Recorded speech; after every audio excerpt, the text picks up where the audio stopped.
All right, good morning. It is the last morning. Everybody's ready to roll. One more session. And this particular one, we're going to talk about building a healthy marketplace.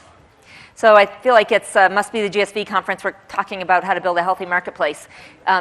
Still isn't healthy, still needs help, still, hopefully we can find a few successes here and there in this conversation, but it still is a space that requires kind of an additional attention. And the ways that we do align investments and product development and implementation and purchasing from the school district side. So we'll talk a little bit about supply, a little bit about demand. I have a fabulous panel here, extremely well-versed in these things. So first of all, we have Jennifer Carolan, who is the general partner and co-founder of Reach Capital. We have Eileen Murphy, who is the founder and CEO of ThinkCERCA, and actually she was the one who kind of instigated having this panel. So thank you, Eileen. Tom Rooney, superintendent of Lindsay Unified School District out by Fresno, California. And Lynn Moody, the superintendent of Rowan-Salisbury schools in South Carolina. So again, some of the most knowledgeable people on the subject are at least creative thinkers, so maybe we can kind of solve some of this by the end of this panel. So first of all, I'm just going to ask them each to sort of articulate the problem from their view of things. And I'm not going to say it's from their view of the elephant, because I think all four of these people kind of see the big picture, but kind of try to articulate the problem a little bit and bring out any special nuances from their particular position. So so Lynn, do you want to start? Sure. And so from the superintendent's standpoint, kind of what is this, what are we talking about? What is this kind of problem? Well, I think there are two entirely different perspectives. There are school districts that are trying to be very creative and innovative, and so those school districts are reaching out for every new cutting edge, I'll call it bleeding edge product, and we bleed right through it. And then there are other school districts who are not knowledgeable at all of all the inventions and the new technology that's available to them. So they're kind of, just don't have any information about it. So it's two different scenarios. I think those are the two big problems. Excellent. Tom, you want to Yeah, so add to that? From my perspective, a couple of problems that exist. One is that we're working towards this vision for personalized learning. And yet, tech companies come forward and present products that are not necessarily, they might be designed to personalize for learners, but they're not designed to be personalized for organizations. And the reality, every district is different. And they're in a different place in their work, and they actually have different needs and different learners. And so one of the limitations of so many of the products that come out is that they essentially they have a product, but that product doesn't get modified based on the needs of the organization that's actually making the purchase. And I think another key problem that exists is just the rapid pace of change that's happening. That we're all wanting to be future focused and being responsive to the needs of our learners and the future, and there isn't one best product or one best thing, and so it's a matter of sorting out which one aligns to the mission and vision of our organization, and that can be a challenge. So, talk a little bit before we move on to the other panelists. Talk a little bit, maybe both of you, like what is the procurement process? Because you bring up the speed of change and the speed of how things are moving more rapidly, but talk a little bit about your process for procurement, just to summarize for folks. How do you do that? Well, we've been changing our process for procurement over time as we've learned.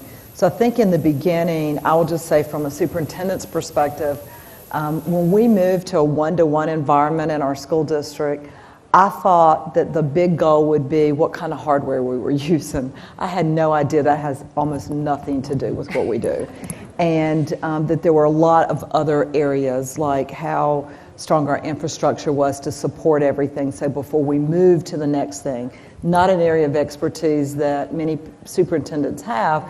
Some of my team laughs at me because I use all the wrong words when I talk about it. I said, well, I know it's a big cable that stuff comes through, right? I think that's broadband. And so you have to depend on those teams to come together to help you think through that. So when we're talking about procurement, we talk more about the software end of things and for our folks. And to do that, we have to have everybody at the table, because if our finance person's not at the table, we may not have it in the right category. We can't afford a long-term lease. If our folks with curriculum's not at the table, we're off on the wrong end. So it's pulling all the right people together. So I think the procurement process is real clunky, to say the least, and it's long. It feels very long to people who are trying to get in front of those teams, because there's so many pieces to pull together before we make the investment of deciding that's the one we're going to go with. And back to what Tom said, it's got to integrate with other things that we're using or doing. So the partners have to kind of work together. It doesn't sit alone somewhere. So it makes it a really long process for folks. And a couple of added pieces that we use in our procurement process is it's extremely valuable for us to determine if, in fact, the product actually matches our need. Mm-hmm. Because there's tons of, literally hundreds of people coming and saying, we have this and this is what it will deliver. We promise this. And so, but if it doesn't match what the needs of our learners are, then it really doesn't matter. Yeah. And so we kind of wipe some away simply because we know it's not our need. But the other element, the other couple of other pieces that we do is we engage our learners in the process. Interesting. So because in Lindsay we view our learners as the core of everything we do, and we've empowered them to actually make decisions not only about their learning but about the organizational direction. And so if we put things in front of learners, including 5-year-olds or 12-year-olds or 17-year-olds, and they're like, this is lame, then okay, we don't need to even go. I'm sorry, you're a really good salesperson and it's a really good deal, but our kids aren't going with this. And so using the learners is really critical. They actually will tell us more of what they need than we really have a clue about necessarily. And then a piece that's alluded to something I said earlier is it aligned to the vision of the organization? So is this in alignment with where we want to go in the future? And is it our next step forward? And then the last piece that we do in our procurement process, because I look at stuff like the finance people, the curriculum people, do we have the money, all of that, that's just like the normal business. Mm-hmm. These are all added kind of pieces of procurement. The other thing we do is we investigate the integrity of the company. Mm-hmm. We talk to the senior management if we can, and we spend time with them, a lot of times face-to-face, because if their vision for personalized learning or their philosophy for learning in general is not in alignment with ours, then deal's over. Because that's the other part of it, is because we have to make sure that philosophically there's an alignment before we're willing to commit dollars, resources, time, and investment in our program design to find out that, well, actually, the company doesn't really believe what we believe anyway. And so those are some key pieces that we do. The integrity of the company, meaning their philosophy, is really critical to us. Yeah. Karen, can I add one more thing? Because I agree with Tom. In the beginning, what we discovered, we created this matrix and brought all the right people to the table to be sure we had all those pieces and that it fit our strategic plan and other areas. So we went through that process. So if somebody wanted to show us a product, this is the way that you would come into our school district. Here's all our procedures. You got to submit this, and we do that, and then we pick these people.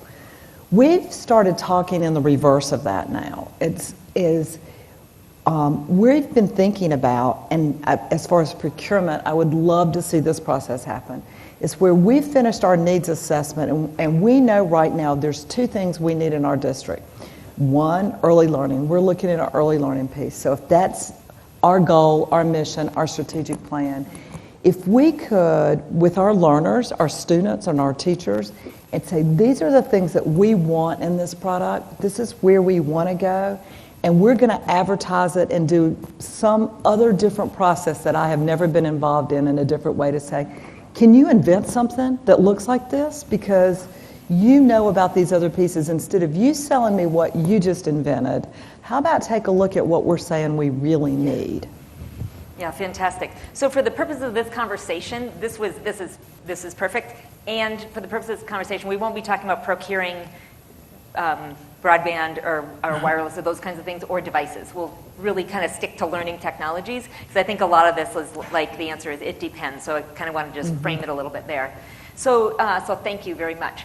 So from your side of the elephant, Eileen, what do you think? Well, I actually wanted to say amen to both of what they just said, Yeah. and it sort of captures, I think, exactly the reason why I thought a panel like this should be part of this conference. One, I think, again, so my background is from the teaching and then an administrator in Chicago Public Schools, working with 115 schools.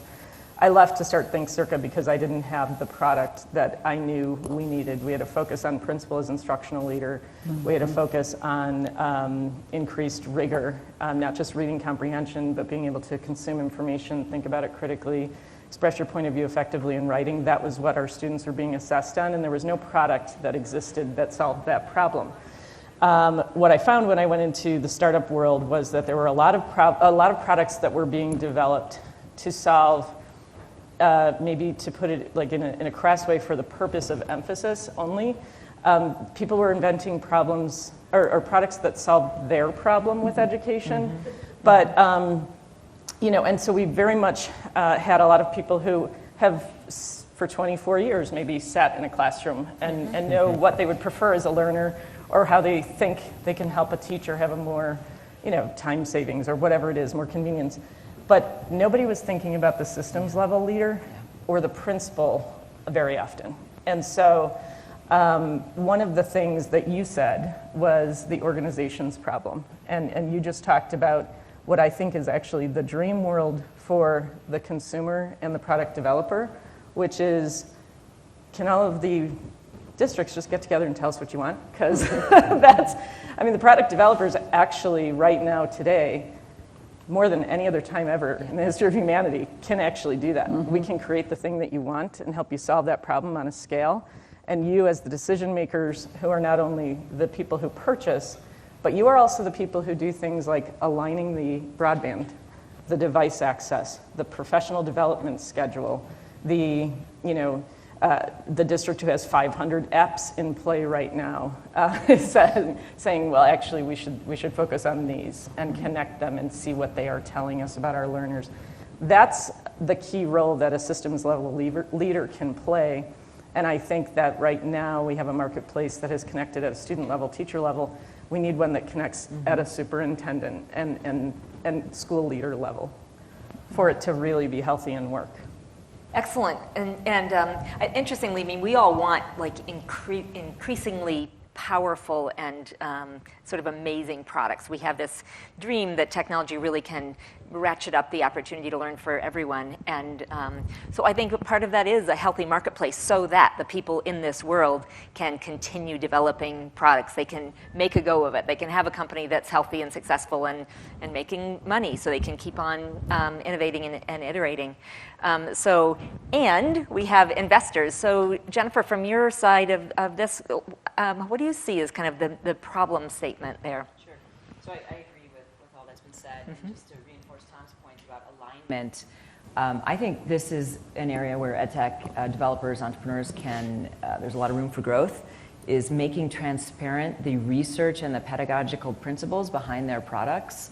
I think there's a fear of doing that because then they maybe think that they won't have the broadest swath of customers.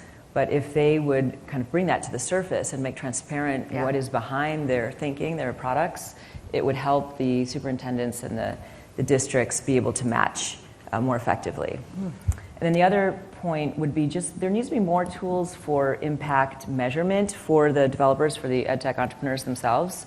So the RCT, the kind of gold standard of measurement, is really out of sync with the pace of innovation. RCT costs so much money, takes years. Meanwhile, the products have rapidly evolved and changed. So I think there needs to be a lot more tools available for the entrepreneurs who are in this to make great products that are efficacious. This is not a field that you go into to get rich quick. So I think that if they had a lot of tools at their disposal to really see through their vision of making high quality, efficacious products, that would happen more. Awesome. So interestingly, the Joan Ganz Cooney Center did a research study and said that 70% of products in that early learning space have no grounding in research. So maybe it's that they don't know how or haven't thought about how to surface that, but that in their research they came out with 70% don't have a research base. So I think I agree with you. That is one thing that we're hammering on, and we're constantly trying to find out and talk to product developers to say, what is the basic research on learning that this is grounded in? And that's, so I love that you brought that up. The second thing is we know that researchers are using the data to continuously improve their product. And so then the third is the speed of evaluation research, and how can we make that match up as well. So totally appreciate that. So let's. So we touched. Did you have something? I had a comment to add Sure. to that. I think is when you think about because there isn't the time to do this really intensive research because the products are coming out fast and furious, and but there is perhaps I think it would be wise of the developers and investors who are investing in developers to really connect with the end user and do action research early on in their iterations of development. And sometimes and that's all users. So they should connect with learners, obviously, but they should also work with parents and say, what do you want this program to do for you? What do you need? And if they really understand the needs of the learner, the needs of the parent, the needs of a learning facilitator, the needs of a principal, then I believe those conversations would lead to the more aligned products. So Eileen, that's interesting, because you said you would love to hear, and you talked a little bit about how you think it actually is possible for developers to address things if they know what they are. Say a little bit more about how that would work in the kind of the iteration process and the development process. Sure. I mean, I think that every product developer today has benefited from the articulation of like kind of startup methodology, lean startup and rapid prototyping in terms of product development. It's sort of the nature, certainly, of software development to test things. I mean, my first year was all on paper. We had Post-it notes that were color-coded. Everything was as low fidelity as we could get. It was there where I discovered, for example, English language learners would revert to their native language only when they were explaining their reasoning, but not when they were stating a claim or picking their evidence. So it became a component of the product. So I think that discipline has been infused into the startup community for sure on the ed tech side.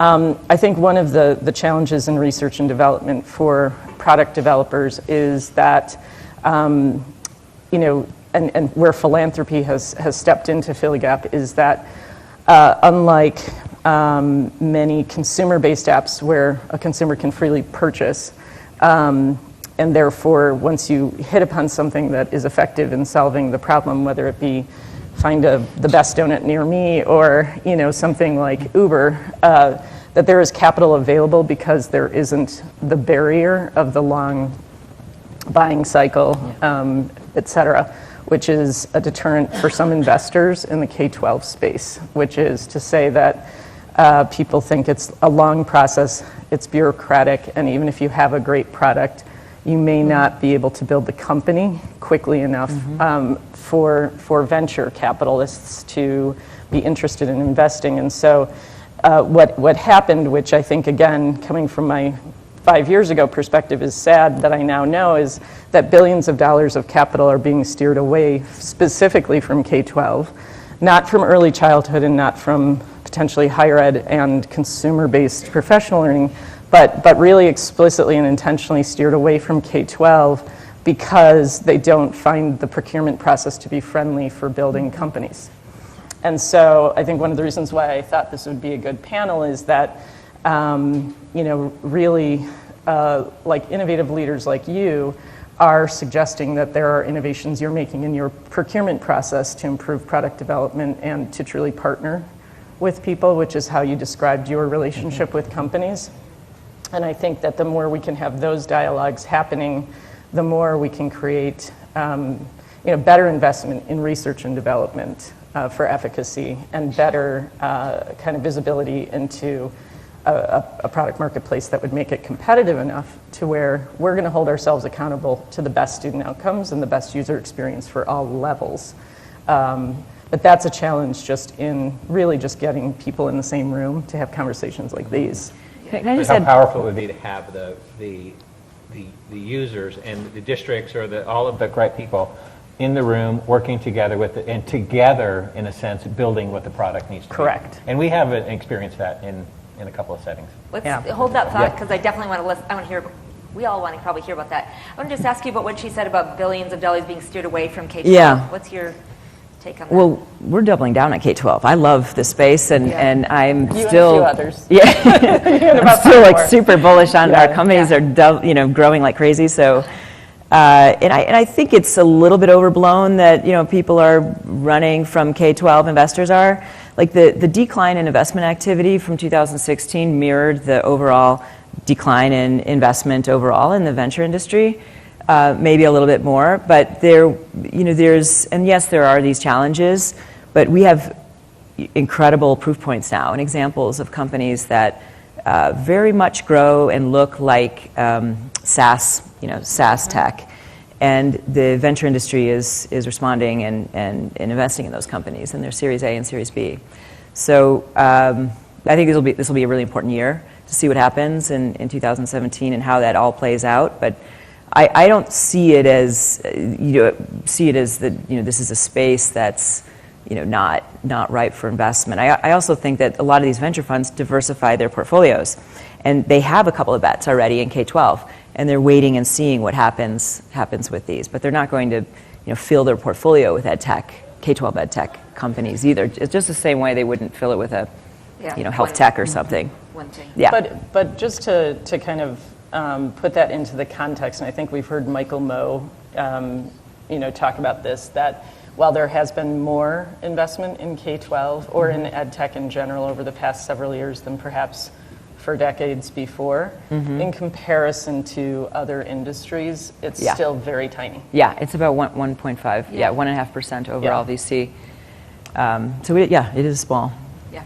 Well, there's a lot of work to do to make it a healthy marketplace and attract more and more investment. So can I say yes. one thing about this kind of focus on the customer too? I just wanted to mention, I think that's super important, and I'm so glad that more and more ed tech companies are doing that.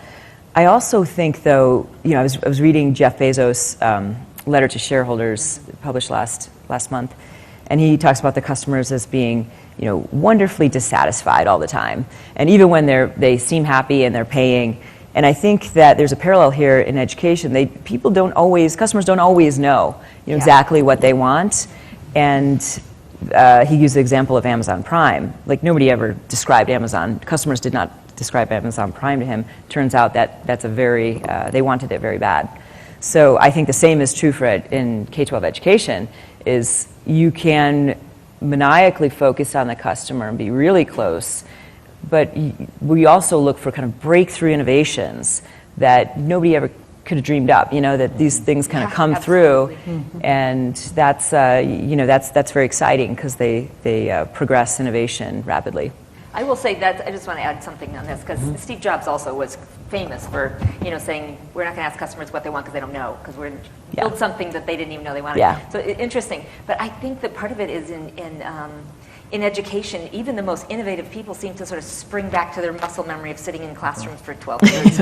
And so even some of the most innovative people are like stuck on like, my teacher needed a better grade book, or help doing some, flashcards, or just the things that they just remember. And it's really hard to get people to let go of their mental models and their muscle memory of sitting in classrooms. Yeah, I think that's kind of the difference in terms of like Amazon or another consumer app development, is that the experience of that product is widely, you can go to kind of man on the street and test many of those features. And again, as you can test on your kids when you're talking about students, lots of different ways. But the 15,000 or so superintendents that run the entire U.S. education system are maybe not enough connected to some of those conversations, because it's really not about telling me what you want. It's let me understand your pain, or let me understand your need or your desire. And so while you might put out a description of this is what I want,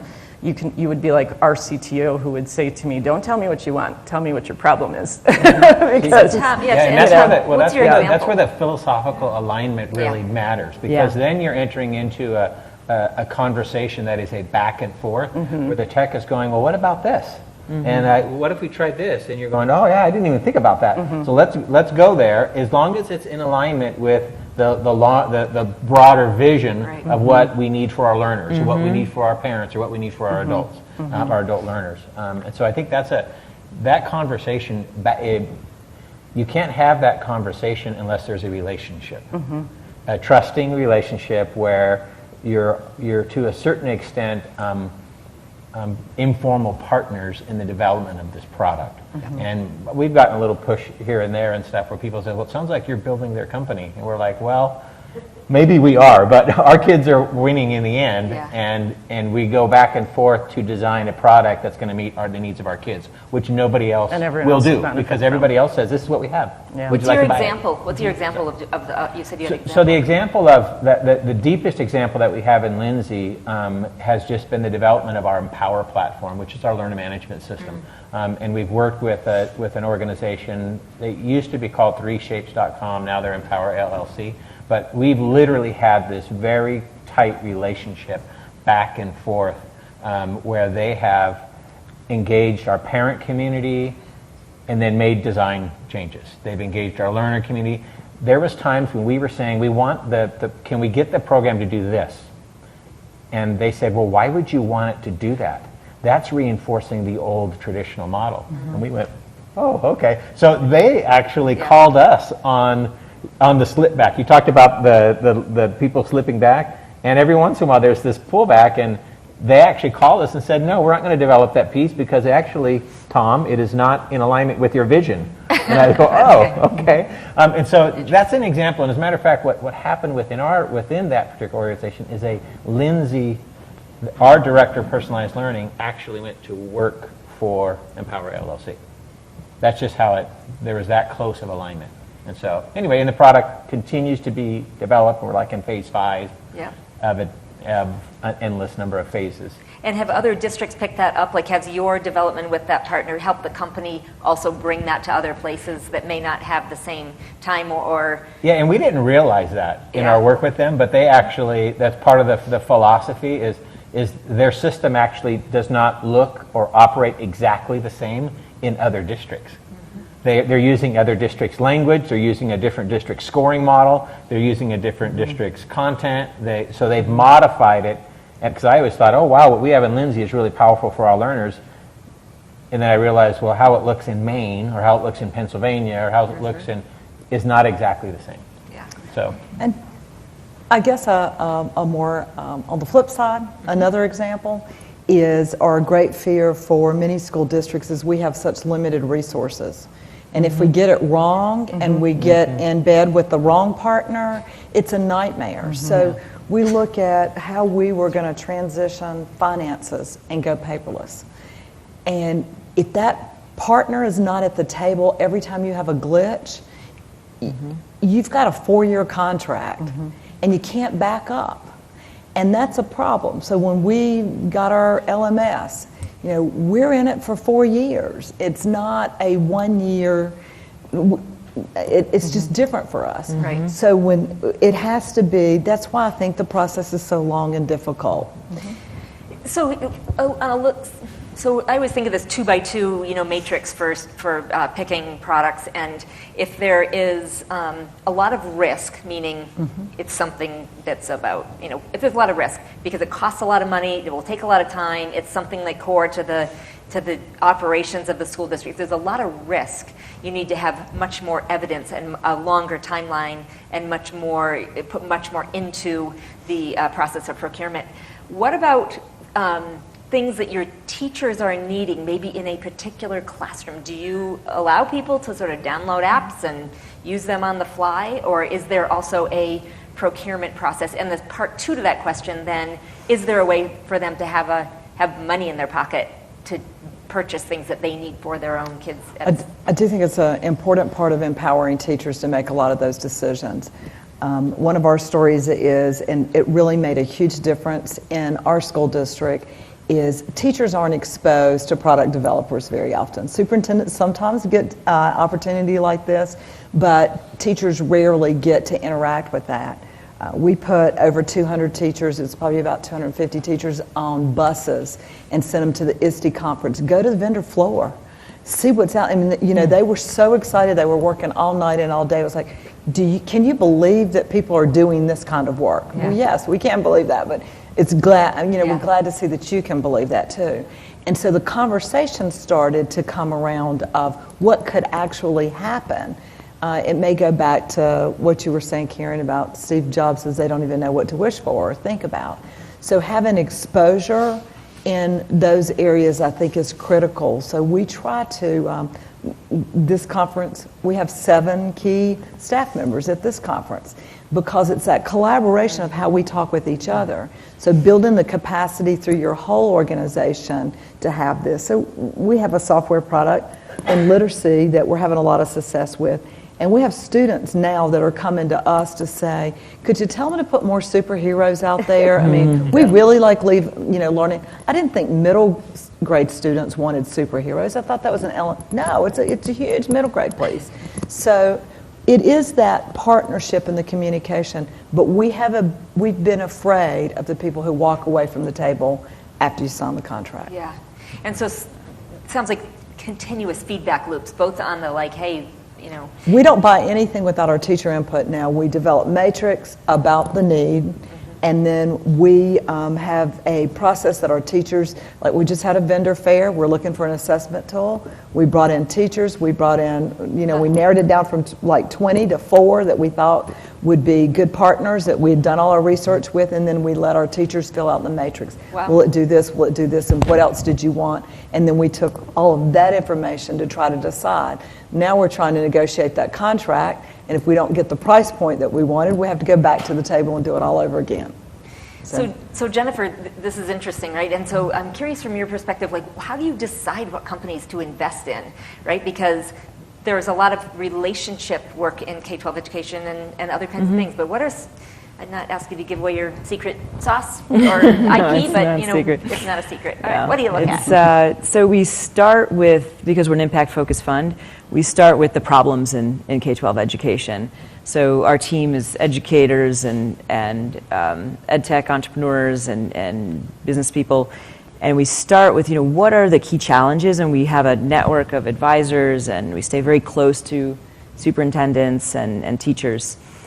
So then we go out looking for those solutions, and we start to create market maps, and we start to really scour the landscape for the entrepreneurs. And when we evaluate them, we're really looking, most importantly, at the entrepreneur.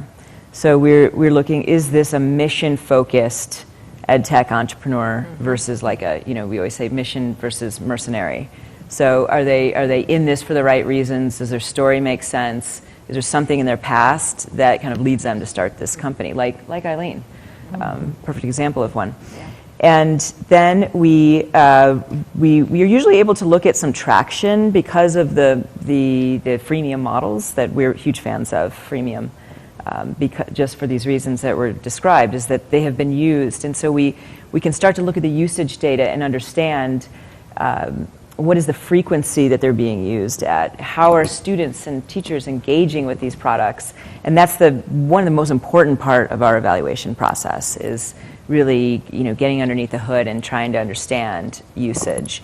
And that's very different where when I was a teacher, we were innovation, ed tech came to schools, salesperson drove up in a car and here's my CD-ROMs, and it was purchased and then rolled out across the district, and you had to go through these silly PD sessions to learn how to use it. And there was no teacher input, there was no student input, certainly. So now it's the freemium models allow for more of a product meritocracy, where these best products it's more like a natural marketplace, the best products can rise. And so we can really see what is working and what is not. So that's that's the second big thing. And then we're just looking at market opportunities and team and we there's this one thing we say, unfair advantage. This is kind of the Peter Thiel thing, and we're looking at why is this company gonna win? Like, what is their unfair advantage? Were they a former superintendent, or do they have like this rock star tech team? So things like that. Awesome. We're going to open it up for all of you. I'm sure you have questions and thoughts as well. So, but as you're thinking, so she's going to be coming up with the microphone. How do you think about? So you talked about the freemium business model. And I don't know if this is an interesting part of the conversation or not. Well, we'll talk about this for a second. Like the different business models, subscriptions or purchase or freemium. Any thoughts on that? I mean, how do you think about that? And what is your model actually? We actually have both. We have both a freemium. Well, I wouldn't call ours a freemium per se. I think there's a really specific definition that you're referring to. Can you say what that is? Just I think freemium is when you have the product and you use it, and eventually you get you buy more features or more access to other things or longer term use or whatever, and that's a traditional freemium model. We have a free element, and just to give you a little backstory of how we started, we believed it had to be an instructional leaders tool because the shift that we were supporting was the shift in instruction from really at the time of Common Core, when there suddenly became a large emphasis on writing, which is, I can tell you as an English teacher of 15 years, it's a lot of work. And many schools simply just weren't doing it. It wasn't tested.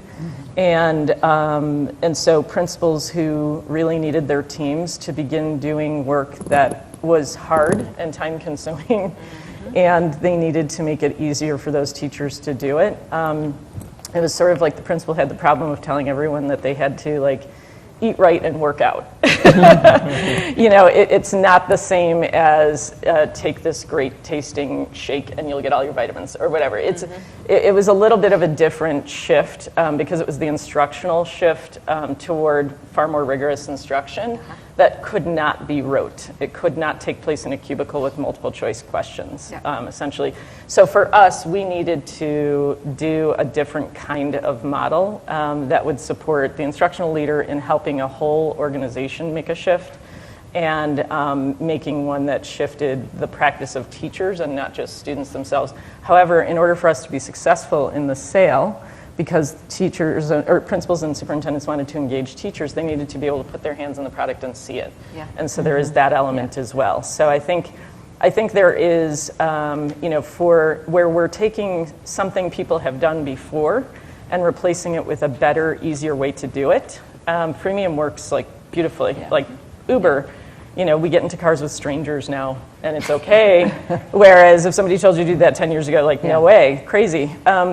But where we're asking somebody to do something that needs to be done that is new, I think just like any SaaS enterprise technology like Salesforce or a complicated financial or HR system, it isn't necessarily going to work to have people sort of pick it up on their own because you're asking them to do something new that they may not already know how to do or incorporate into their practice. So I think that there are different models for solving different kinds of problems that have to be addressed in different ways from a sales and adoption perspective.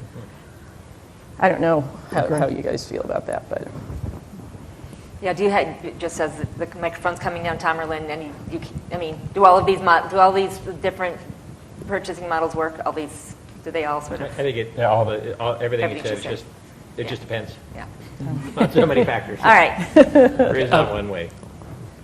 Thank you to everybody. I wanted to just tie into the concept of philosophical alignment with the needs of the districts, and of course, Karen, your point on the lack of research-based, cohesive pedagogical approaches, and how I feel like the most obvious solution to that is more founders with deep teaching experience, real classroom experience.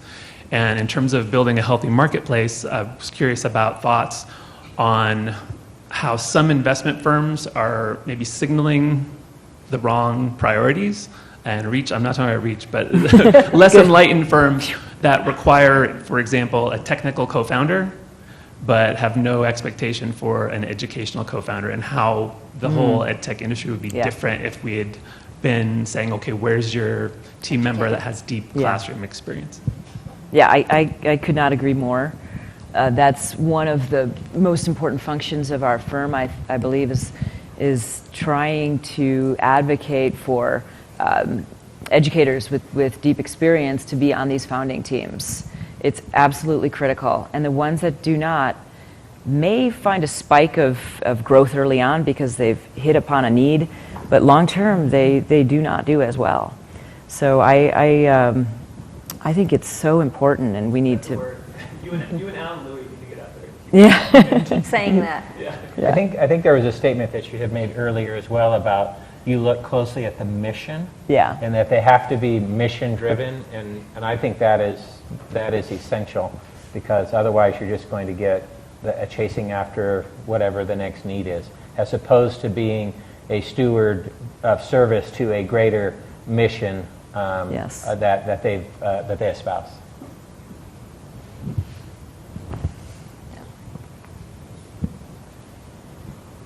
And you can tell which ones have that mission and which don't, clearly. Pretty quickly.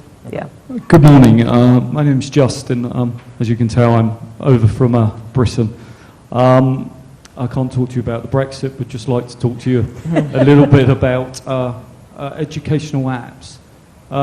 Do you see that it's essential that educational apps should be curriculum aligned and pedagogically sound? The question is, so do we think that products should be curriculum aligned and pedagogically sound? Do we like apple pie? I mean, so when you think about pedagogically sound and curriculum aligned, I guess just talk about that a little bit. About how do you sort of, and this is maybe sort of more of a systems question, right? So in essence, of course, right? But how do you align like with the overarching alignment? I think there should be some curriculum alignment is definitely valuable, but it shouldn't just be because of that, and it shouldn't be that curriculum is stagnant. So it could be curriculum alignment, but as the curriculum goes deeper and becomes richer, and the needs of learners, because of their advancement in a particular curricular area, needs more, then that needs to, so the product needs to continue to develop for that enrichment. As far as pedagogical alignment, or I wouldn't want to. Learners learn in different ways, and they learn in different time frames, and they learn with different people and with different styles. And so I wouldn't want to say provide this one limited way of teaching in order to improve learning. But I think the closer you are to the point of instruction, the more important it is for you to make transparent what your pedagogical principles are underpinning that product. So why is this software kind of circling back and, if it's a math software, kind of reteaching old concepts because it's based on Jerome Bruner's, spiraling method or something like that. So you're making very clear, why you've made product decisions in the software. I think some stuff that's further away from the point of instruction, it doesn't. I don't really, care like how photos are shared or something like that. Yeah. So I think it depends on the product. And I think with the curriculum piece, it's levels of difficulty as well. Yeah. And more than pedagogy is really about student engagement. And I hate to use that word because it just seems like a buzzword, but do students get excited about that work? And is it different ways to involve them? If you thought about using choice and those areas that really make students want to come back. So for our students, we're really trying to extend the school day. So why would they endure when it becomes difficult? What is the catch? What keeps bringing them back? All the way to the back. Just for some background, I'm an angel investor, but my dad wrote the text for Singapore Math, so my parents are teachers. So the gentleman mentioned that you don't mind helping companies and startups giving feedback to their product because it helps you, it helps your schools and its teachers. Just a concept I wanted to ask the panel. So we saw that Snap IPO got $24 million for a specific school that invested in it. would you ever ask for an equity position for startups and companies that you're helping? And if not, why not? That's a good question. So do I? I mean, we take equity in our companies. Is that? The schools. Interesting question. If I'm understanding the question right, is we would expect some type of free use or expanded licensing and that sort of thing, but we haven't had. And then the other possibility that could exist, which we backed away from because we're not into the money-making business, we're into the mission, is there was a thought where we said, okay, so once we have all of our curriculum and aligned assessments and all of our resources that we vetted that are going to produce this rigorous, rich learning in this learner management system, should we sell it? And we backed away from that and we said no. But that would have been, and it was that thought that should we do that? But we just get a really good discount on use. Yeah, I mean, it's public money that help? It's public money that's you're spending creating that. So I think selling it, there would That's be right. it would be difficult. There was a case though of SNAP. We didn't want to mess that up. In SNAP, there was a high school in Silicon Valley, St. Francis High School. They made $24 million off of they had a little investment in SNAP. But they have private school. It's a private school, yeah. Private school, different. But I wonder if we're going to see more of that, the endowments or investing in these tech companies. I think what we're more interested in is when we're willing to pilot and, as you said, and get out on the front end of that, then as it's successful and we share it with other school districts, because we typically aren't in the money-making business, but we are in the sharing business. Yeah. That's just what we do by nature. And so as we share that information, that because we were in the front end, we have an expectation that as it becomes successful, that we're not paying the same rate as the school districts who didn't pilot to start with, that we were part of that company. Yeah, and we went through the pain of development. Right. And it is painful. Yeah, it's a great question. It's a tricky question because it is public money. I think we have time for probably one more. Yes, my name is Stacy Holland. I had a firm called Exceptional People, which is a global search firm with a strong presence in ed tech. I've been talking with CTOs and with some background in infrastructure software. There seems to be a recurring theme about security issues. And I'd like your opinion of whether that is still a big issue with your young companies. And if there's a network company, that's addressed it to put a layer in between your portfolios and the decision makers in the schools. Well, maybe it's not that big an issue. No, it is a huge issue. I've been hearing that, so thank you. It's part of our diligence process. We bring in security privacy experts and have them vet the companies. But we had one of our portfolio companies did have a breach this past year, and this was from a founder who is a CS, master's degree in cybersecurity. So these things happen. The Google Docs thing happened. Was it last week? But it's very scary on all levels, and I think it's something that really needs more attention and energy put towards. I don't know what you do for your product, but yeah, I mean we work with cybersecurity experts and constantly protect ourselves and our students and partners. I think that's another area where actually, weirdly, there's probably been more collaboration than anything in terms of policymakers, districts, customers, and product developers. I think the pledges that we've taken and the way that we've articulated those on our websites and the way everyone takes it very seriously. And that's an example of where I think we're actually doing a better job there than in other elements of the product development. And in addition to that, kind of a different level is we are experiencing all kinds of issues with our students outsmarting us. Mm-hmm. It's our students. It's not outside hackers necessarily. Mm-hmm. It's our inside.